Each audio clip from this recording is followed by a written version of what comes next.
We should be going live. We are live. Well, all right. That's awesome. Yeah. Welcome, everybody. We have hopefully a jam-packed show here. Let's turn the volume down so we don't hear myself over here. I'm turning it on my phone. All right. That's awesome. So we'll do our official intro here in just a second. Make sure all the hamsters are churning away and everybody's happy and good to go. Skip the ads. What fun that is. All right. Let's go ahead and get started. Welcome, everybody, to another Let's Talk Airguns. My name's Rick Utzer here. And I own GatewayToAirguns and also run AirgunWeb and have been doing AirgunWeb, gosh, now how long? 18 years? 19 years? Almost 20 years, actually, because I started like end of 2005, 2020, 2005. Yeah, because Naomi is, almost 20 years. Okay, so yeah, math is hard sometimes. Audio's a little hot. Audio's a little hot, then you'll hit the little audio button. You're on 2 bars, so put it on, we're on 3 bars, put it on 2 bars. Here, I'll do it. I'll do it quickly here. So you get the little... that one. The DV. Yes. I got it. I'll do it. There. See if that's better. Let us know if that audio is better. Woo, about knocked stuff over. All right. We good to go? I believe everybody happy better. Now? Good. Well, let me do that intro again, just so when Cheryl goes to cut this for the podcast, it makes sense. Welcome, everybody, and good evening. My name is Rick Utzer here with AirgunWeb and GatewayToAirguns, and this is Let's Talk Airguns. We have, hopefully, a fun show for you guys. We actually put some time in, like, ahead of time. I'm trying to get organized, guys. I'm trying to get my ducks in a row so that when we come up here and do these, they actually make sense instead of just me rambling. So first off, I want to say thank you to all you guys coming and hanging out with us this evening. Sue is going to monitor the chat, and if you guys have questions, throw them in there. Really, yes, we have the Pinty bullpup in the house. I've been talking with Pinty for about a month now and hoping to get the rifle and also the tactical in. So we'll get to that later in the show here. But yes, that is the gun. I've pulled the trigger, tried to see how loud it is. I can give you some details on that. I have not done any crony testing, no accuracy, none of that. I've just put some air in it, pulled the trigger a couple times, see what it felt like. So we will talk about that tonight, though. Quickly, I want to say if you are into air guns and you have not heard of GatewayToAirguns, please. So you want to throw me over here to my screen here? Yes, sir. Awesome. That's not that one. And I went to the wrong screen. Oh, look at me and my oopsness. So we're going to go to GatewayToAirguns.org. Okay. This is a forum I mentioned at the beginning. This is a site that I own. Bought this a few years ago. I should say took it over, I should say, from the previous owner who was moving on to other things and said, please, Rick, will you take this over and keep it going? And we worked out a deal. And so GatewayToAirguns is something that I continue to maintain. And it's not really me. There's a ton of folks. You guys, probably some of you guys are members. There's a ton of folks and admins and moderators that keep this going. So they are the ones that really get all the credit. I just help pay the bills. But if you're into air guns, this is a great website. Join up. There are over 2 million, like 2.5 million posts in that range. And just everything under the sun here, guys. So many different sections and groups and things that people get up there and talk about. And the Pinty airguns are a big, they're getting more and more traffic. Yes, Sue? I have a question. Yes. Do you have any tutorials on how to use it? Because I've never been on there, but like maybe we should do a couple tutorials on I need to. How to actually, the truth is that I've done like posts, but I'm actually learning how to use it. I've been have a thing called Boss's Corner right here, and I've been faithfully putting up effort in putting up a post a day. And there's a lot of people that read it. Thank you guys for reading that and people contributing. We're talking about, I just give you some topics like pellets, slugs, or both. That was a poll. Thank you. That was a poll. I thought it was kind of funny. Let's see. Well, this one wasn't the funny one, but let's see. Most people say I'll shoot either. Depends on the gun. I think the funny one was let's see. What do you do when it's too windy or cold to shoot? And so I catch up on my airgun maintenance. That's very practical. I don't shoot enough for it to matter. I'll just shoot another day. Okay, fair enough. Wake me when the weather's better. I'm going back to bed. That's how I felt this morning. If I hadn't had to walk the dogs, there's a whole post on that. And then I have, you call yourself an air gunner, it's never too windy or cold to shoot. Or I moved to my indoor range, aka my living room, and you can see a few people have answered, and the winner is I moved to my indoor range. Anyway, so that's it's just a great place we go and talk about air guns and have fun. And there are 26,000 members across the world. So if you jump in there and you want to talk to folks, get some information, this is a great place to do it. We also have Airgun Army, which is a more modern representation, same sort of idea. I had this before I acquired GTA. Airgun Army, we're in the process of figuring out what we really want to do with it, but it's also where we have our, if you want to help support us, we have our Officers Club where you get early access stuff and also behind the scenes footage, and we have those all listed here. And you also have other people. Yeah, other creators. What I want to do with this is build it out for creators to have a safe space, manufacturers to have a safe space, and vendors to also have a safe space where they can communicate with folks in the industry, customers, other collaborate with colleagues, whatever. That's not limited by other social media. So this is like our own private Facebook kind of thing that I own it. So if you are a creator and you want your own space here, you are a manufacturer, you want your own space here on Airgun Army, you are that, it's something that we can get you set up to do that. It doesn't cost anything. Right now, we're not charging for that. We do have advertising on the GTA. If you want to do that too, hey, I'd love to talk to you. Okay, let's move on. That's enough of that. So if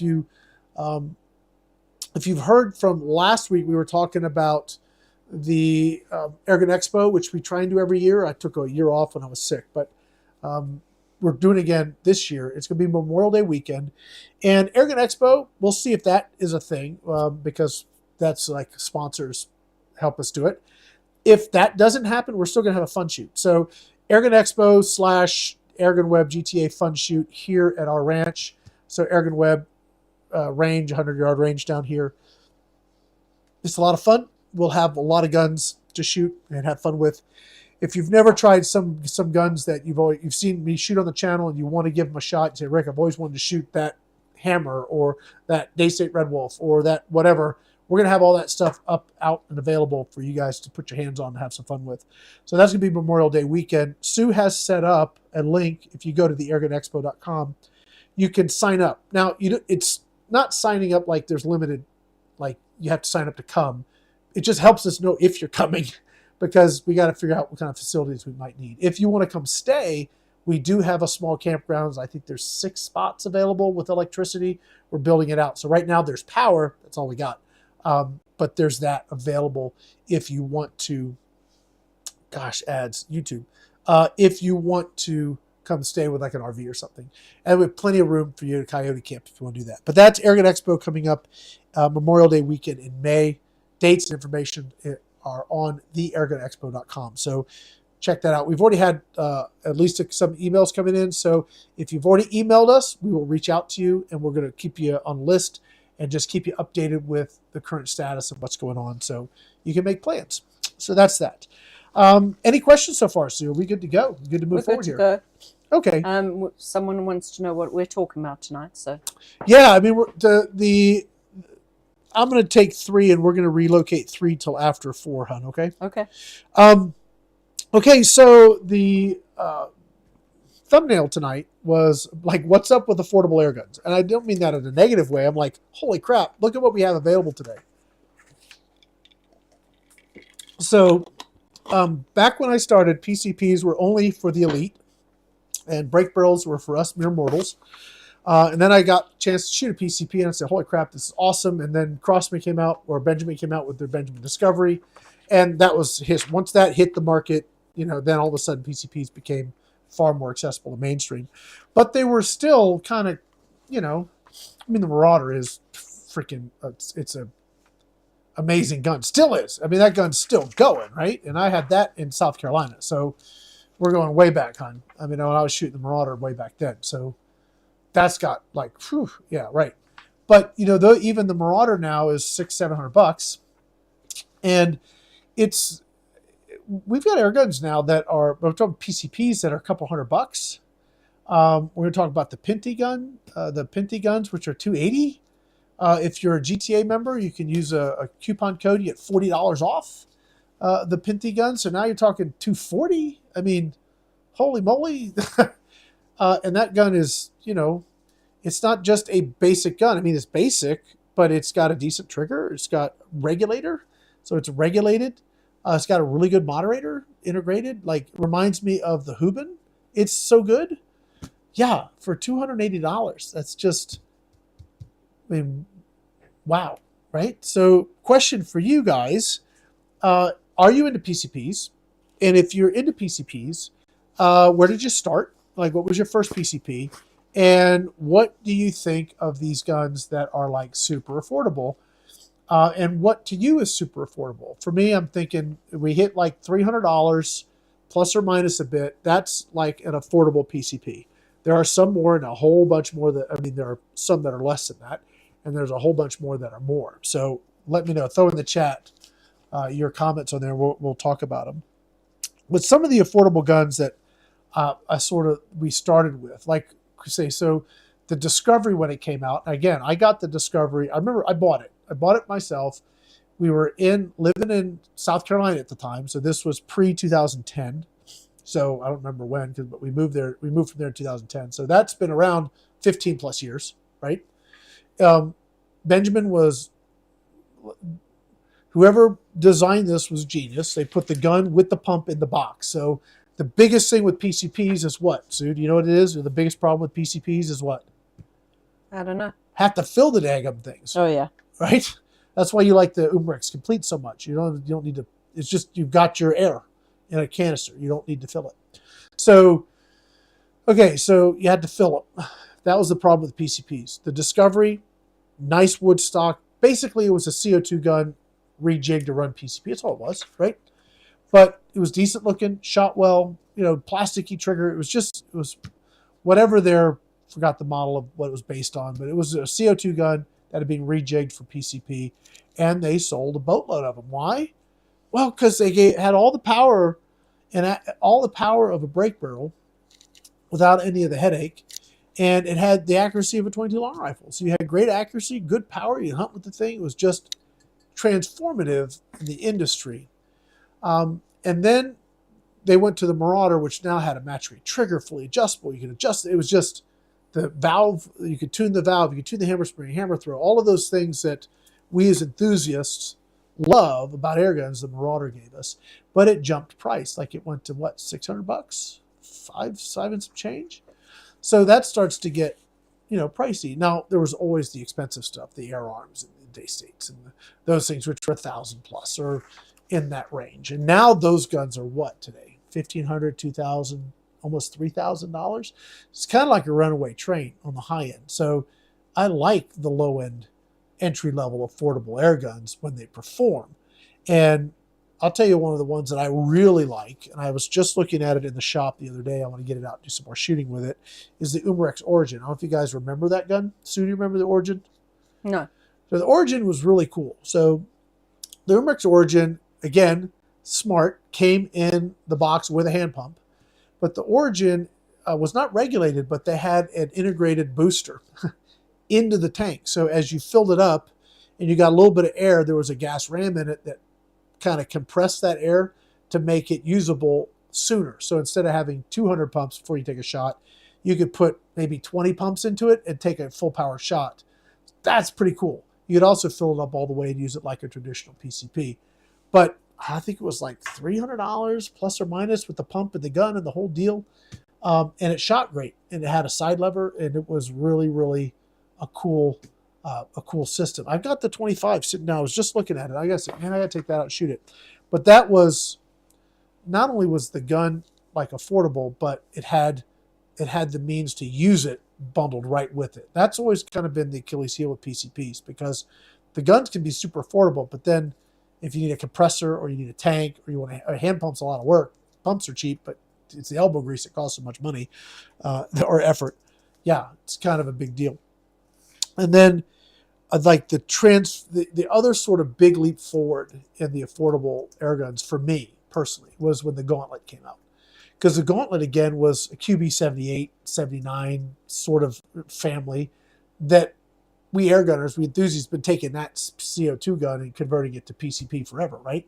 You get the little drop-down adapter, you put a bottle with a Ninja adapter, and now you've got a PCP version of your CO2 gun. Well, they took that to the next level. They got the valve set up so it could handle the pressure and actually give you the performance of a PCP with the, the affordability of the CO2 with the performance of a PCP. So they got to fill the thing. They hadn't cracked that nut yet. And that's still an issue today with PCP guns. You got to fill the daggum things. But the Gauntlet, again, $300, but they added the big kicker, right, is the regulator. Now, I started when regulators were only for the rich and famous, right? Only rich and famous had regulators. But now everything's got a regulator. If you don't have a regulator, people don't want to buy it. And I'm okay with a gun without a regulator because I know how to find the shot curve and live within that curve and still get the performance I want even out of an unregulated gun. And that's kind of a lost art these days. Not a lot of people know how to do that. It's not hard. They just never had to do it, so they don't know how to do it. So like my daughter, she's going to get her license at some point, and she's never driven a standard. I learned on a standard. Sue, what'd you learn on? Standard. Right. And if you learn how to drive a standard, you drive anything, right? So Or it's sort we of call it a manual. a manual, yeah. Manual. The point is that I think a lot of shooters today, especially ones that have come on board in the last 4 or 5 years, really don't know how to shoot an unregulated gun. So it makes sense why everybody thinks you got to have a reg. Like, if it doesn't have a reg, you can't use the gun. That's kind of BS. There's a lot of really good air guns that aren't regulated that perform really, really well. So, yeah, anyway, get off point. I think a regulator just hides bad engineering most of the time, but that's my 2 cents there. But the Gauntlet added that, that bottle that started with a 13cc, then went to a big old bottle, but it had a regulator. So now we have $300 regulated gun, awesome. And then they came out with the Gen 2, and now they got the side lever. It's kind of creeped up in price a little bit. So it's not that $300 value gun. It's more like $450, $550 area, depending on, I guess, where you buy it and, what sales going or whatever. But it's creeped up in price a bit. But still, super nice gun. Any questions or stuff going on? Just a couple comments about... read out some of the comments. We got Thomas PCP there and Jason there. Go ahead. I'm a PCP person. My first PCP was the Barra 1100Z. I love the concept of affordable PCPs, but a regulator is a must for me at this stage in my PCP journey. Yeah, that's where a lot of people think. And I get it. I completely get it. Yep. I don't know. So I mean, for you, that may be the key, but I have no issue shooting an unregulated gun, depending on what I'm using it for. So go ahead, Sue. Who else? Jason said, affordable to me is sub 150. Wow.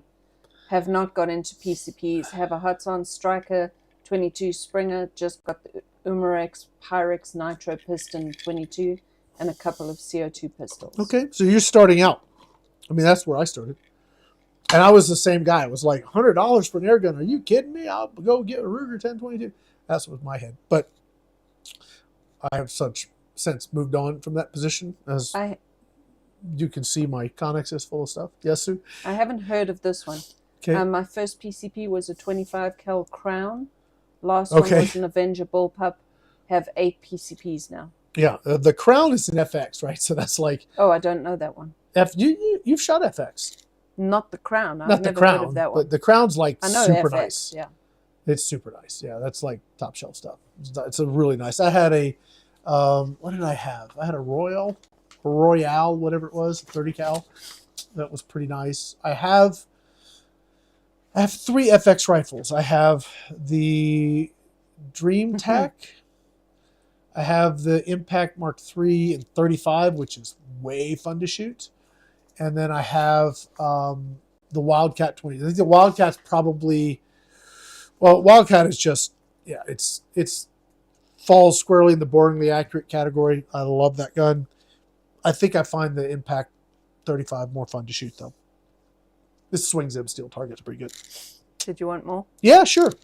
Jim May says he's been comparing 2 PCPs, the Umarex Complete and the Gamma Arrow, and it's not looking good for either. Interesting. Yeah. I mean, the Complete's a great gun if you don't mind paying for the cartridges. And if you are concerned about the investment in a way to fill your PCP, it depends on how much you think you want to shoot. I'll tell you this.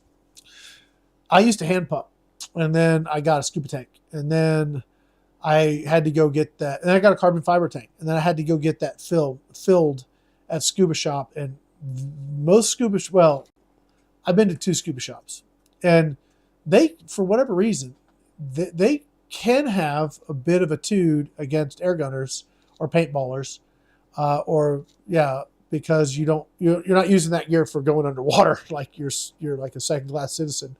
For how dare you come in their shop if don't have your scuba diver's license, you're not actively doing that. But I mean, obviously that's not always the case, but it happened to be the case that I ran into. And I remember I was working with, gosh, what was the name of that? The shoebox compressor. Those guys, they had a little booster, and you hook a compressor up, and it would take that little bit of compressor air, and it would run it through a couple pistons and then output high pressure air, and it could fill a tank. Now it would take like 8 hours to fill a tank. It would just sit there and run for 8 hours, and you get a full bottle. But once I had the ability to actually fill my own tank, I shot almost every day because it was so convenient. Now, then I bought my first real compressor. I say real compressor. It was a gentleman who was building them out of all things. He worked in the military building drones that they fly in circles, that the guys would learn, that they would learn aerial gunnery or learn how to shoot down airplanes shooting at these drones. And so they would either harvest the parts if they were harvestable once they were shot down, or there was a bunch of surplus of these hydraulic compressors. And he was taking these hydraulic compressors and turning them into paintball and airgun compressors. So I bought one of those, and then that one would fill my 4,500 psi cubic. I will try and use words. 4,500 psi carbon fiber tank. All right, so Cheryl, you're going to edit all that out so I don't sound like a complete total idiot. The 4,500 psi carbon fiber tank, it would fill from dead empty to full in about an hour. And it would top it off in 15 minutes or so. Now, once I had that, oh man, not only I was filling my tanks and all my buddies' tanks. And then things changed and personal compressors became a thing, yeah? Your camera is doing something wonky. It's focusing and refocusing. Sorry. Is it doing its weirdness? It's like... That's Panasonic. Is it still doing it? Yeah, oh, yeah. I can switch it to manual. No, there it goes again. I thought maybe it was my eyes, but it's... I'm watching the Hades can, and it's fading in, fading out, fading out. Okay. It's still doing it? Yeah, but you look okay. It's just everything is kind of... All right, so next week we go manual focus. We don't try and do the autofocus. Anyway. Oh, that's what the issue is. Yeah. Yeah, it's Panasonic. So let's move on. Anyway. More for Cheryl to edit out. Yeah. More stuff for Cheryl to edit out. So there'll be this big gap in the show. So once I was able to get fill my own tanks, and then personal compressors really hit the market. The first one was the first mainstream, like you could go buy it. It was affordable. Was like the Ventury 4,500 cage compressor, and I used that. I think Angie's got one. I gave one to Ben when I moved, and that one's been like out there. That's $1,500 or $1,600 now, so that's really gone up in price. But then we had the little 12 volt 110s. I use the new JTS down at the range a lot. The water cooled unit is amazing. It's $900 or so. Oh, I get it. Lots of words, lots of talking, lots of money. If you want a $300 gun and a $900 compressor, that doesn't seem to make sense. Unless you're going to shoot a lot. If you're going to shoot like 50 shots in a month, then you don't need a compressor. But if you really like shooting and you have like a backyard that allows you to do it, you may find that getting a basic compressor to start, because the reason I like the JTS with the water-cooled one is it'll fill bottles. But if you don't need to do that, you just need to fill your gun, you can get a $300 compressor. And now it's like having free gunpowder, dude. It's like if you reload, you have to have like your consumables, right? Your your components. You need primers, you need brass, you need lead, you need gunpowder. Well, imagine if you had like an unlimited bucket of gunpowder and primers you never had to go buy ever again because you bought it once and you never have to get it again. Well, that's what a little compressor does for you. So all you need is the pellets, right? So you top your gun off and you're good to go. So if you're concerned about the pricing and the oh my gosh, it's so expensive, it is to get started. It is expensive. I mean, just straight up, it's expensive. But once you've got that compressor and you're set to go, then there's nothing like going down the range and sitting down at a table and just plinking for half a day, basically silently and having a good time. The Complete takes the compressor thing out of the equation because you have the nitro cartridges. I like it, frankly. I think it's a very affordable platform. The cartridges are expensive. I mean, if you do the math, it's like 20 to 25 cents per shot, depending on how many shots you're taking. That's a lot of money. All right, that's like firearm money. But if you shoot once a month, and how long would it take you to shoot enough to buy a compressor? You'd probably shoot it for a couple of years. So anyway, either one of those guns you're talking about, the Complete or the Arrow, I love the Arrow. I think it's great. I think the Arrow Classic is super nice. I need to do another video of that one. That's a wood stock, more energy. It's 30 foot-pounds instead of 20, bigger tank. So it's a really nice gun. It's kind of like it's kind of like almost an Urban, but it's in the Arrow sort of chassis. Super quiet too. Yeah, you got some other stuff going on there, Sue? A lot of people chatting amongst themselves. Yep. But you do have someone who is doing a lot of woodworking as a hobby, and people are suggesting he makes gun stocks. Oh yeah. Because there's a big call for that. Yep. Also, there's a question here. Is hand pumping a practical solution? It certainly can be. Go ahead. Finish your question. And another question, what do you think about the Hudson Factor Sniper Long? Do I have the Factor? I don't know. I haven't worked with Hudson products in a long time. I don't have a great relationship with them, frankly. Tried. I mean, had a falling out. I'll take what blame of that is mine. I'll take and own it. I've tried to repair it, but that relationship may never come back. So I don't know what to tell you. I do have I think it is the Factor. I don't know. I have it's another gun I need to get out of mothballs. It's a 25 cal, kind of like the Gunner. It looks a bit like the Benjamin Gunner, which I love that gun. But it's a Hudson variant of it. Carbon fiber bottle, I think, and kind of AR-15y and whatever. It was okay. It had a lot less power than I expected. It was like 25 cal pushing 35 foot-pounds. It wasn't even 40 foot-pounds. I was like, this is odd. This seems like opposite how Hudson normally does things. So that was just surprised. And all I had to do was read the description and would have known that before buying it because I bought it because I wanted to buy it and test it because I thought it was cool and I couldn't get them to answer my emails or talk to me. So I thought, I want to check this gun out. So I bought it, and then I was like, okay. If it is the Factor, I'm trying to remember what it is now. It may or may not be, but it sounds like it's the Factor. But again, my knowledge of Hudson stuff right now is very, very minimal. Back to the hand pump question. Can certainly be viable. It depends on how good shape you're in. Other thing with a hand pump, and most people don't realize this, your best friend is actually your weight. If you're heavier, it's easier to hand pump than if you're skinny. In fact, if you're too skinny, you may not be able to. I had my buddy Philip, Sue knows Philip. He's a short, and at the time I knew him, he was pretty scrawny, very low body fat. We'll just say that, right? Now he's funny on his tractor's man boob shake is pretty hilarious. Hi Phil. He's probably not that way anymore. No, he's not. He's doing pretty good because he's like out there riding his bike 30 miles on the weekend and stuff. But anyway, I like my brother Phil.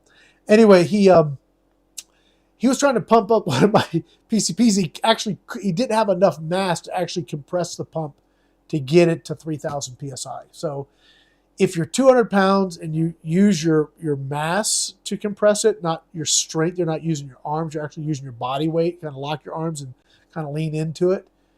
You can hand pump. It takes time. I think we did some testing different pumps. This was years ago. I did an article for Airgun Depot looking at different hand pumps to see if there was a difference. And we were looking at the Ventury Mark IV, which is a hill pump. It's a hill, it's just rebranded hill pump, which are very good pumps. They're expensive, but very good pumps. There's as much as a personal compressor. But they're serviceable. You can buy rebuild kits, the whole deal. It gave you a bit of an advantage, and it was a little bit easier to pump when you had to go from like 3,000 to 3,600 PSI. So it had some advantages that way, but still a lot of work. I mean, if you're looking at like the average cylinder, so like take a 250 to 300 cc cylinder, rough numbers, guys, okay? It's 10 to 15 pumps per 100 PSI. So you start doing the math there. That's a lot of pumps. You have 300-400 pumps to fill a gun. So yeah, you're gonna be there for a while, and it's a lot of work. When the more pressure you get, it gets very, very difficult to pump that gun. So it'll wear you out. But hey, if you're in great shape and that's part of your workout, go for it. That's how I did it. When I first got the Discovery and then the Marauder, I hand pumped like for about a year, and then I bought my first scuba tank and said, holy crap, this is way easier, this is much better. But the problem with the tank, at the time I only had 3,000 PSI tanks. The gun was 3,000 PSI. The tanks, whatever you're hooking to your gun, will only ever equalize. So you can have the tank the size of a diesel, an 18-wheeler outside. If it's got 2,000 PSI in that big old tank, and your gun, it has like 2,500, your gun's going to put air in that. That's not going to put air in your gun. Well, it actually won't, because it's got a check valve. My point is, you got to have more pressure. Even if the vessel's huge, you got to have more pressure to go on into your gun. So you fill it once, and now you're only ever just equalizing. So you're only ever bringing your gun up to match the tank, and that goes lower and lower and lower. So that's why personal compressors are really awesome. Or carbon fiber tanks. That's why we went to carbon fiber, because guns were 3,000. Carbon fibers were 4,500, so you get a lot of fills. I think when I did a video way, way, way long ago when I forgot my first carbon fiber tank. I was using the Marauder, I think with a 3,000 PSI scuba tank, and I think they put a little extra in it, maybe 3,200, something like that. I got 5 or 6, 7 top offs maybe with my Marauder before I wasn't getting the full 3,000. When I went to the carbon fiber tank, I got 50. So dramatic difference. The carbon fiber tank was far more economical. Even though the tank was expensive, I could fill it and I was good for the month. So anyway, let's move on. What other questions we got? What is your survival situation gun? Oh, that's a good question. So the SHTF gun. That's the... yeah. Probably my gun for that. If I had to like pick one, I'd probably pick 2, or maybe 3. But probably my SWA shotgun. I have it's a 20 gauge. It shoots slugs. It shoots shot, and it'll drive a 20 gauge slug out to 50 yards. You can put 2 shots almost touching at 50 yards, and it's pushing 375 foot-pounds with a big old like 498 grain slug. So that's my if crap happens gun. And the shot, I shoot number 4, 1.5 ounces. It's wonderful. Extra full choke. It works really, really well. It's a boutique gun, and it's not a mainstream gun, but that's my if crap happens gun. And then probably any of the, and this kind of goes for me when like the difference between regulated and unregulated. I like the simplicity of the unregulated, because the regulator is a wearable, consumable part. It's going to wear out and fail, and then you got to rebuild it or replace it. So if you're looking at something that is a gun that's going to last and you don't have that problem, I love the AirgunExpo guns, man. They're easy to work on. They use like super simple O-rings, or like the Marauder. I mean, you can get like Captain O-ring, buy a bucket full of O-ring rebuild kits, and gosh, you'd be good to go forever with that thing. Yes, Sue. Do I have to take off the fore end of the Gauntlet 2 in order to put a rail for a bipod? Somebody said YouTube has videos by Hajimoto on that.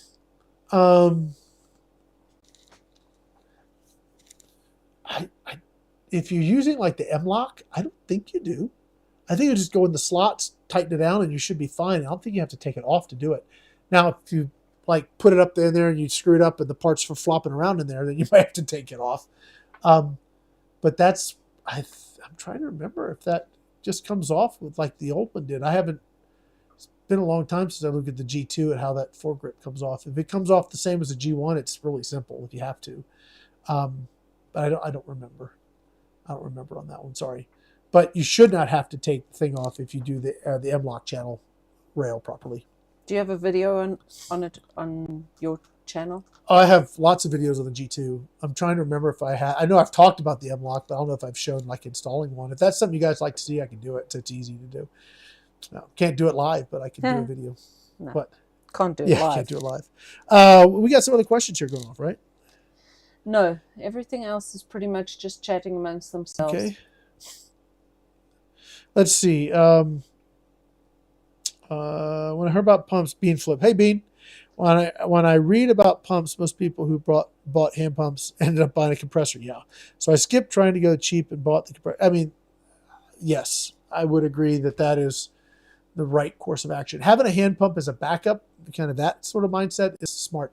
The other part of a hand pump that is really problematic, and you don't realize it until you've used one for a while, and then you check your gun and realize you've completely buggered your gun up. There's no way to get the moisture out of them. Now, there's some hand pumps that have a filter on the intake. That's worthless. That does you no good, because you need to filter the air on the output side, on the high pressure side, not the low pressure side. So when you're compressing that, you're compressing all the moisture out of that. And most hand pumps are not designed to have an adequate filtration on the output side to keep moisture out of your gun. There are some companies, I'm not going to get into who, there are some airgun companies that won't warranty their guns if you use a hand pump for that very reason, because they completely bug up the regulators. So, yeah, so that's an issue. And then if you put a canister on the hand pump to filter it, now you have all the time filling the canister before you ever get to even fill your gun. Yeah, they're great in an emergency or like a basic non-regulated gun. They're fine. Just you're going to have to do more maintenance on your gun. But the compressors are so cheap these days, they're so affordable. Man, that's the way to go. Personal compressor is the way to go. What else we got? Can you recommend a PCP that weighs less than 6 pounds? Cool.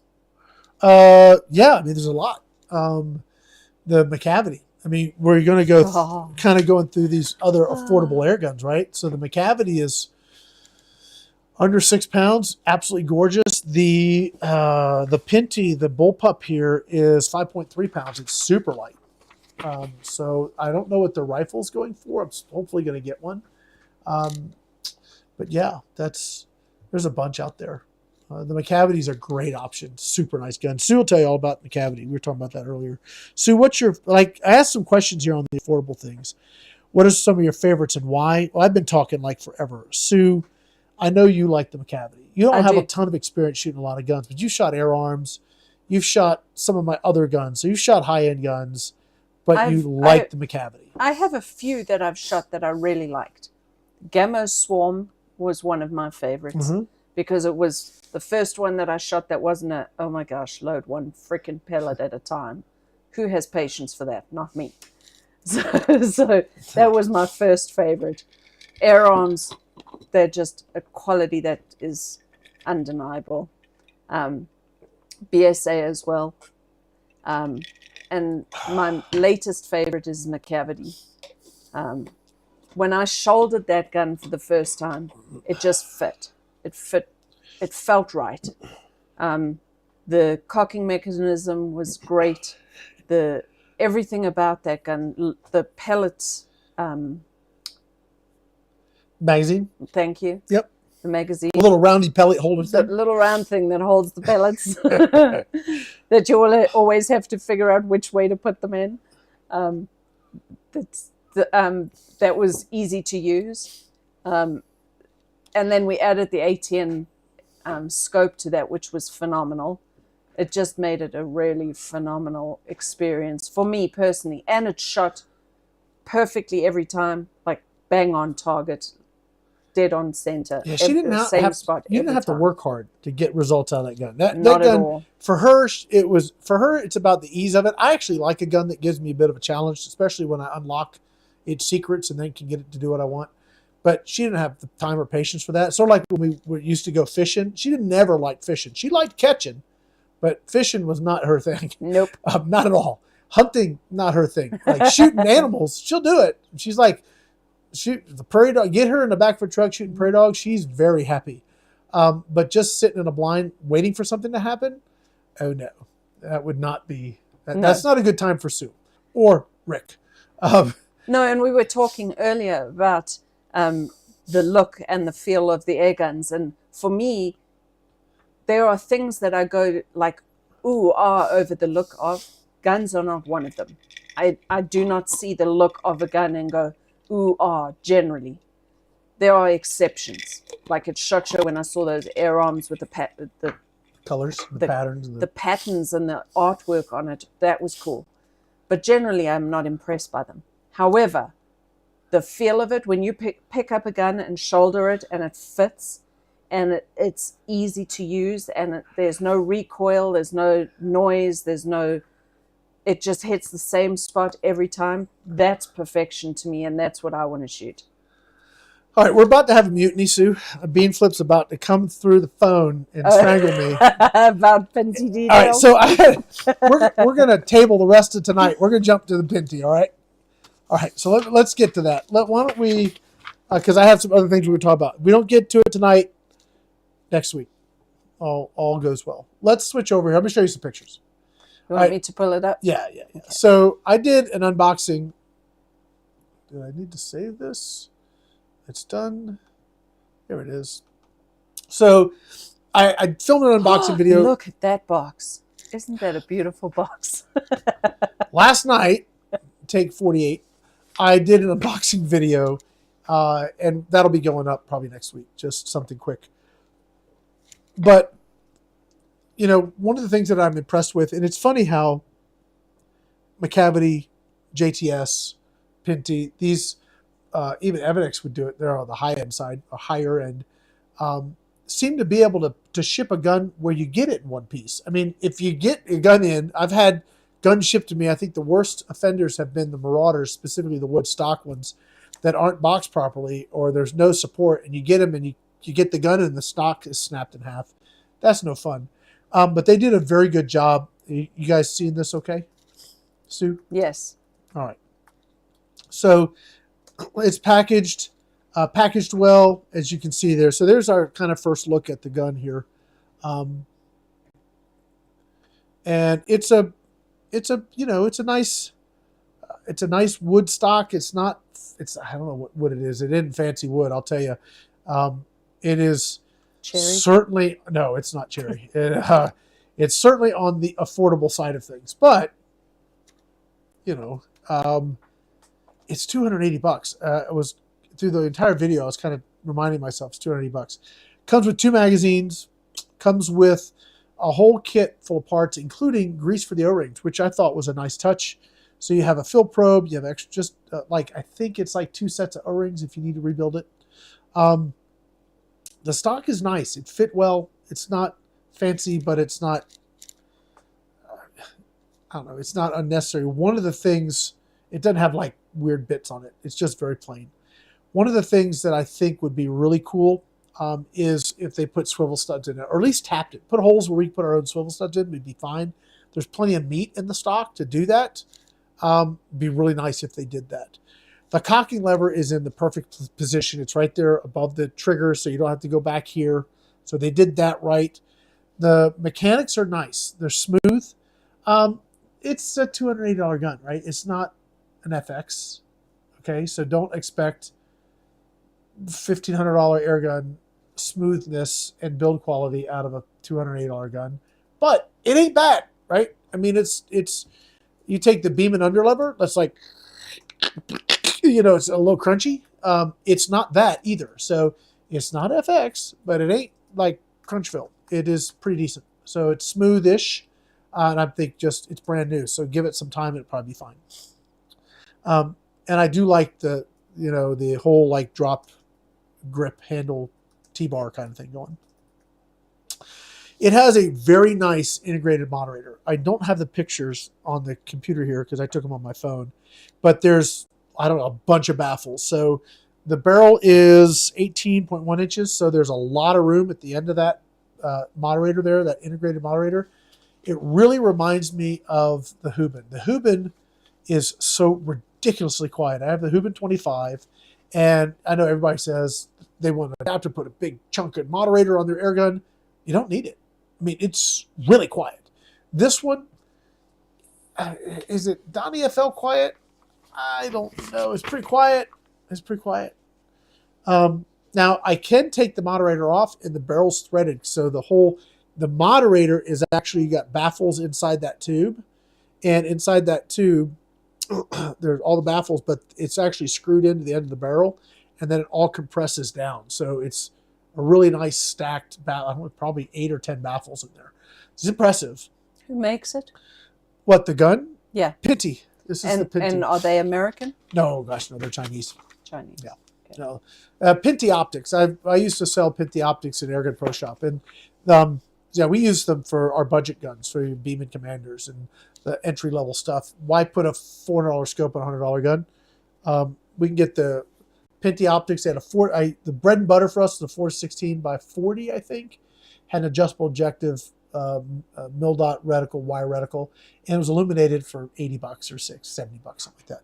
It's a good scope. We used it, and it held up well for what we needed. It was great. Backyard, 50-yard stuff. It was a great scope. Certainly good enough. All right, so I did air this up, and I did pull the trigger, and it's impressive. It's very quiet. Would you maybe want to go more? I don't know. I think what I'm going to do is take that moderator off, and I think the barrel's 1/2 threaded, 1/2 UNF threaded. I'll put a regular moderator on the barrel and see what it sounds like. Do you have more photos? I do have more photos. Would you like to see them? Yes. Okay. While you talk, so. All right, so there's the gun in all its glory. It's really nice. Somebody had asked on the GTA, because I put a post with these pictures up, if the rail was plastic or metal. It's metal. This gun's like the bit that's plastic is this sort of cheek rest piece. That's plastic-ish. It's not like cheap plastic. It's like a composite. It feels nice. It shoulders nicely. I put a scope on it. I put this scope. So this is my Hawk Sidewinder 6-24 second focal plane. How's the trigger feel? I'll get to that in a second. Okay. So this fits. Now, I did have to use my West Hunter mounts because they're the adjustable height, because for me, that rail's a little low, so I use regular mounts. I'd probably be like going to one that hunt a chiropractor or something. But with those mounts, it gets the scope high enough, and it's quite comfortable. The trigger is decent. They say it's about a 3-pound trigger. I would say it's in that range. It may be a little bit better. And it's got your traditional linkage. So you've got the trigger and a bar, and you got a spring for tension, and then it connects to the sear assembly back here. It's dry in the sense of when I took it apart to look at how all that went together. That's not on the unboxing. That's just my own personal research telling you guys about it tonight. I think it could use some oil on it. I think it's smooth out. It's not a 2-stage trigger. It's like there's like a millimeter of take up where you're all right. Now I'm on the sear, and then click, very sharp, no creep. It just feels like a little bit rough, just like ever so slightly. But again, I go back. It's $280. It's not an FX, right? Right? It's not an Air Arms. It's not a Daystate. It's not a BSA. It is a Pinty at $280. Yes, Sue? More pictures? More pictures. While you talk, so that we're not staring at one picture the whole time.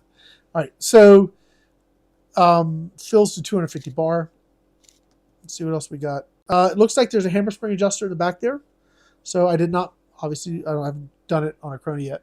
Oh, for the Crony, I'm going to be using Nate Cronies. I've got the adapter on it. This will go right on the barrel. Hold on, let me get that on full screen. Full there screen. You go. Yeah. So. Oh, you want it from the top? Maybe. Yeah. Will it work? Yep. So there's the Nate Crony. It has a screw here that you can put adapters to do 1/2 UNF or other different inserts here on this little thing that just grabs the barrel. And this you plug It just has like a USB port that's hidden here in this little magnetic power thing. And then it's a little web browser. So you pull up on your phone, and it's a little Crony that you just shoot through, attach it directly to your gun. Super cool. So that's Nate Crony. They were here at Expo last year. But when I go to Crony, I'll check that hammer spring. It looks like a hammer spring adjuster. So we'll see how that works. You can kind of see as we look here, the finish is not, I mean, it's $280, right? Just keep saying that. So the woodworking is with a $40 discount. Yeah, with a $4 discount if you use the GTA code. Yeah, so could use a little bit of polish on some of the finish work, especially you can't really see it. The back of the grip here, right in here, is not finished. they missed that part. So it's rough, and it doesn't have any of the paint, shellac, whatever they're using to yeah, they missed that part. Again, $280, right? Again, top rail here is metal. As you can see in here, there's some spring inside here. That's actually the return spring for your cocking handle. So that's what's in there. 250 bar.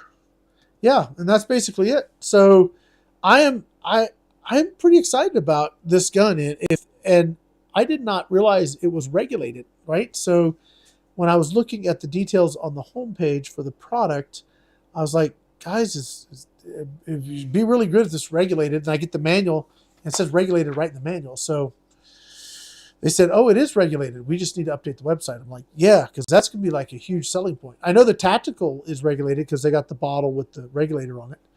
We switch over quickly to Pinty's website here. Just here. So here's your 3 models that they have available, and they're all $280. And looks like the rifle's on sale. Oh, that's even better. Look at that. I like the rifle bit. Yeah, the rifle, I actually asked for that one, and I'm hoping they're going to get this out to me. It's very, very simple. Just like, I think, Sue, you'd love this. I don't know what the weight is. Okay, I have a question. Okay. You have to use open sights on that. No. You just put scope on it. Okay.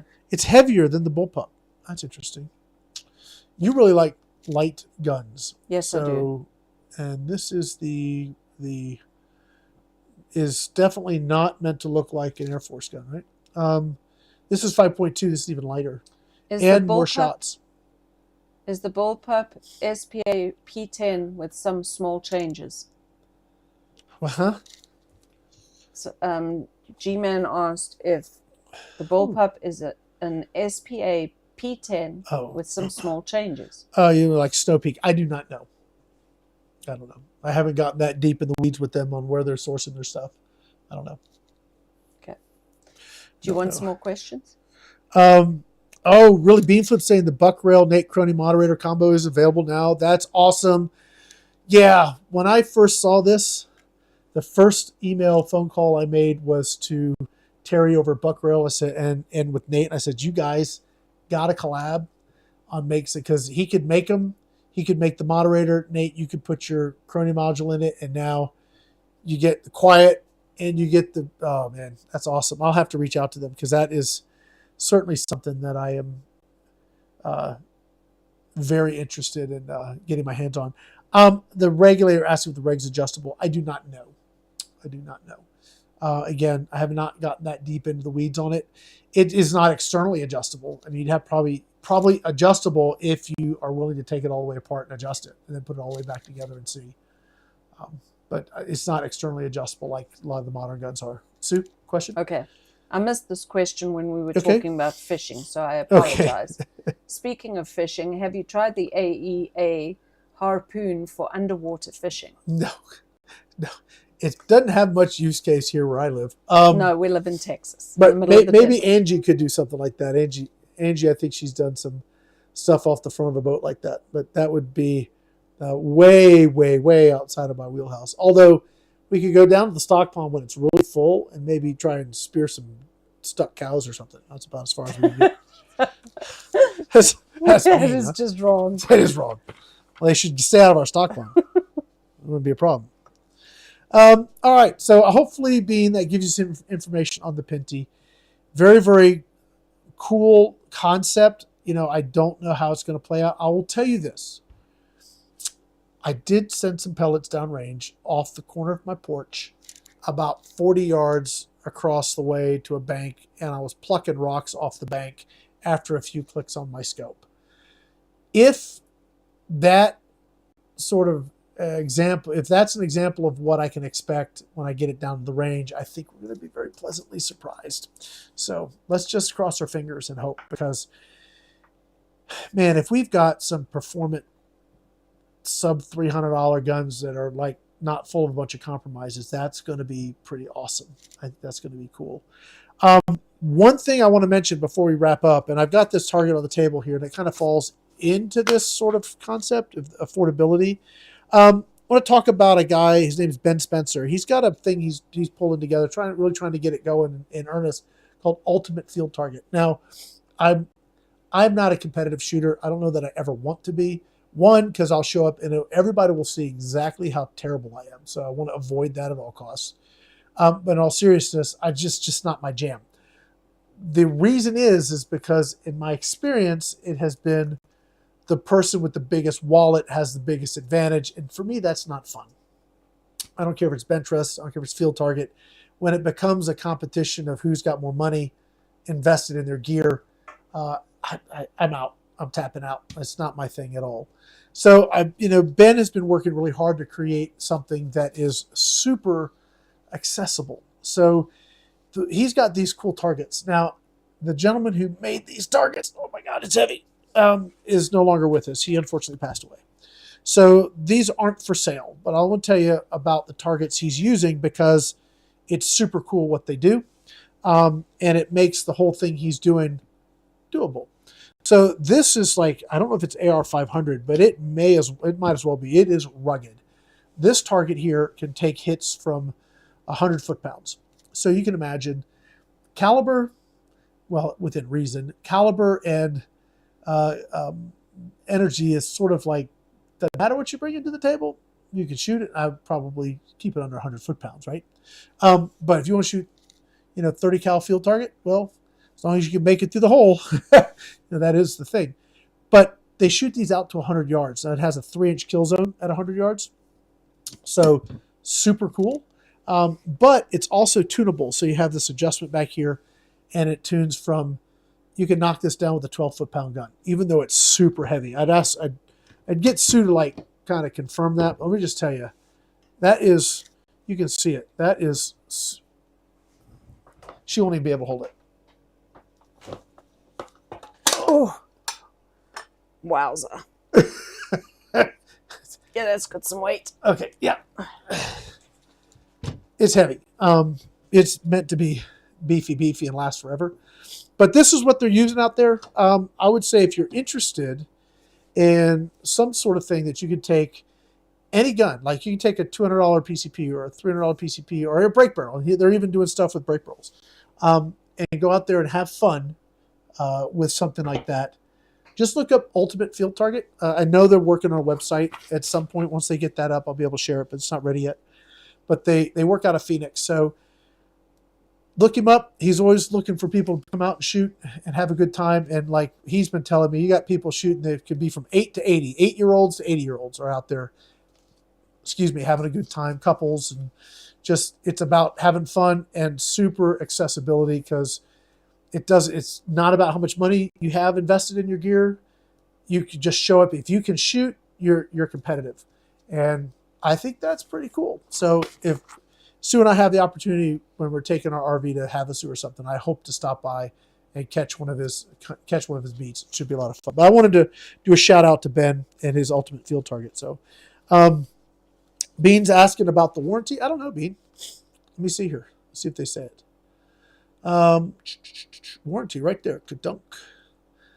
Let's see. 12-month warranty. 30 days, you have a full refund. Brand new products within 30 days of purchase will have a full product refund. Let's see. Some tactical stuff isn't covered by the 12-month warranty, but this looks like it's good for warranty, replacement, or repair. So 12-month warranty for replacement and repair. after 30 days, but within 30 days you can get a refund. There you go. Bean saying field target would be fun to try. I'm actually hoping, if weather permits, tomorrow. I got a bunch of the really cheap, affordable Gamma knockdown targets. They sent me a whole mess of them, and we're setting up a little course in a little cattle pen area just to the south of where this office is, and we'll be able to shoot 45 yards there. And I think it'll be fun to just go, and that's to be part of my video stuff that I do. I'll take a gun after we do the review. We'll go shoot the course and see how it handles, how it feels, kind of a live shooting type of situation. Maybe get Sue out there with her. Oh, I've told her. I'll tell you guys. Remember we were talking about ATN last week. They've hooked Sue up with an Excite 5. Yeah, so she's got no excuse now. She's got to come shooting. Anytime. And when weather gets good, we're probably want to do some night hunts. I know some folks were talking about wanting to see some hunting videos. And hey, man, that could be fun. We could drive around and look for varmints to shoot at night, and maybe get some coyotes and mice and rabbits and who knows what else we can do. You remember the last time we did that? I with do. Angie? I do. It was. And I kept hitting the dirt right in Man, front that of poor the mouse. It was hilarious. We have the footage somewhere. It's probably lost now. But man, she could not hit that. That poor mouse was like a soldier with mortars going off all around him. He was like, and the mouse would hop. Mouse would hop. Yeah, everything was safe. The mouse was safe, and everything else was in grave danger. With Sue behind the trigger. And Angie and I were giggling like schoolgirls. Yeah, it was. I think they were laughing too hard to be accurate. It was pretty funny. So, all right, I think that's going to be it. We had some viewer questions, but we're already past time, so we'll save those for next week. Hopefully you guys enjoyed the show talking about affordable air guns. And I didn't even get to 177. Is it viable for 2025? We'll save that for next week too, right? You know, I have all of these plans to get to this stuff. And it's Friday night. Where are you it going? It is Friday night. Home, dear. Home. You don't want to spend more time talking about air guns. And that's going to be it for tonight. We will call it a night. Next week we'll talk. Maybe we'll get into that 177 discussion, because I frankly like shooting 177, even though most people may not think that I do. I actually really enjoy it. So maybe we'll talk about that. You guys can tell me what you think of 177. Is it a waste of time, or is it, yeah, I like shooting that. It's great for my backyard, or whatever. Curious as to y'all's thoughts on it. But for now, we're going to wrap it up. Been fun hanging out with you guys. Any last questions? Memorial Day. Yes, Bean Flip. Come on out, buddy. We got to get Bean Flip. Huh? Who is Bean Flip? Bean Flip is Bean Flip. I don't know Bean Flip is. Get Bean Flip out here. Yeah, they're jumping on your particular bandwagon. Thank you, Sue. Yes, Friday night. What you got going on? Home, James. Home. Chilling out. Gonna watch some TV and just be a vegetable for a little bit. Anyway, we are going to wrap up the show now, and I want to say a huge thank you for you guys hanging out with us. Thank you to all the folks that support what we do. This show currently is unsponsored. I would love to get a sponsor. It'd be really nice. It helps keeps the light on and keep the lights on. Oh my God! Yeah, he needs to go. I need more caffeine. Keep the lights on, and pay for all the infrastructure that allows us to do this stuff. It ain't free. Anyway, we're gonna wrap it up. Said that enough. You guys have a great weekend. Get out there, do some shooting. I don't know if I'm gonna be able to do much because it's too freaking windy and cold, but I cannot wait till I get out and pull the trigger some more. You guys have a wonderful weekend. We'll catch you next week, God willing. You guys have a great rest of your weekend. See ya.